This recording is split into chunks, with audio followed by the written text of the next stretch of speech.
And Florida Governor Ron DeSantis is moving to take back control of the state's massive pension fund. That's from the hands of private asset managers who invest part of the money in communist China. Here's more. Governor Ron DeSantis said the move looks to protect the state's investment. He cited the non-transparent nature of Chinese companies and their potential involvement in human rights abuses. Those problems mainly deal with Beijing directly, but are also linked to Chinese companies. That's because many of them work with Chinese police and the country's military system. The Florida governor ordered the state's retirement system to check how much investment it has poured into Chinese companies. He's also revoked voting authority on those decisions from outside fund managers.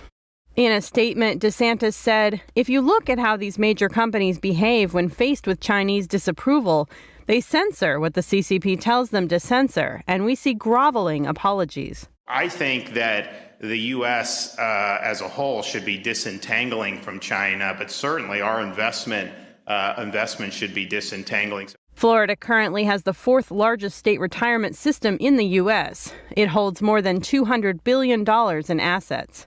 I think what I'd like is, one, to have the SBA survey the investments that are currently being done. I know most of our stuff, we were probably very little in China compared to where some other states are, but still, I think it's important that people know that. And then when the legislature comes back, they can make potentially statutory changes to say that this Communist Party of China, that's not a vehicle that we want to be entangled with.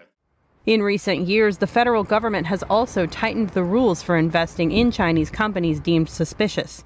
The Treasury Department keeps a blacklist of companies that it says support China's military, and American investors are banned from buying those stocks.